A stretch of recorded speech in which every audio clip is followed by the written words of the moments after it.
అందరూ సంపూర్ణేష్ బాబును తక్కువగా అంచనా వేశారు. కానీ తను ఈ బిగ్ బాస్ షో ఎంత బక్వాసో అందరికన్నా ముందే బాగా అర్థం చేసుకున్నాడు.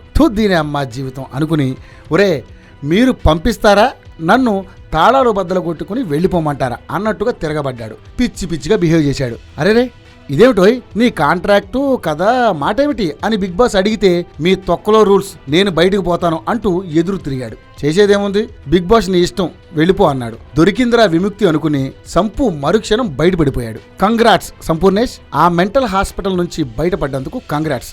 సో మొత్తం 14 మంది హౌస్ మేట్స్ గాను మిగిలింది ఇక 12 మంది. జస్ట్ 9 రోజులకే అన్నట్టు తెలుగు తప్ప ఇంకేమీ మాట్లాడొద్దు అన్న రూల్స్ను పోరా నీయంకమ్మ అని ఉల్లంఘించే మొమైత్ బాగానే ఉంది. వెళ్ళిపోవాలి, వీళ్ళు అవసరం లేదు అని అందరూ మూకుమ్మడిగా ఓట్లేసిన మహేష్, కత్తి, మధుప్రియ బాగానే ఉన్నారు. ఫ్లోర్ ఓడవటం తప్ప ఇంకేమీ చేయని కత్తి, కార్తిక కూడా బాగానే ఉంది. ఫోజులు కొట్టడం తప్ప ఇంకేమీ చేతకాని ప్రిన్స్, ఆదర్శ్, ధనరాజులు బాగానే ఉన్నారు. పాపం సంపు మాత్రం వెళ్ళిపోయాడు. ఇంగ్లీష్తో పాటు అనేక భాషల్లో ఎంతో కొంత హిట్ అయిన ఈ షో తెలుగులో మాత్రం స్క్రిప్టు, ప్లానింగు వైఫల్యాలతో అమృతాంజన్ షో అని పేరు తెచ్చుకుంది. ఎందుకు అది అర్థం కావాలంటే 9వ రోజు షో చూస్తే చాలు. ఇది ఎంత దరిద్రంగా వెళ్తుందో అర్థమవుతుంది. పాపం జూనియర్ ఒక్కడే దీన్ని పట్టాల మీదకు ఎక్కించాలని మొన్న వీకెండ్లో ఎంత ప్రయత్నించినా కథలో దమ్ము లేకపోతే తనేం చేస్తాడు పాపం.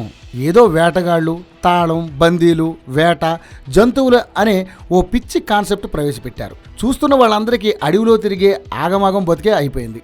ఎవరు ఏం మాట్లాడుతున్నారో, ఏం చేస్తున్నారో, అసలు ఆ కాన్సెప్ట్ ఏమిటో అర్థం కాక ప్రేక్షకులు తలలు గిర్రున తిరిగిపోతున్నాయి. ఇక పార్టిసిపెంట్స్ గతేమిటో పాపం అన్నట్టు శివబాలాజీ, సమీరు రేపు ఏదో తలతిక్క కాన్సెప్ట్తో స్క్రిప్ట్ బేస్డ్ తగువ పడతారట. అది భరించాలంటే టైగర్ బాంబ్ కూడా సరిపోదేమో.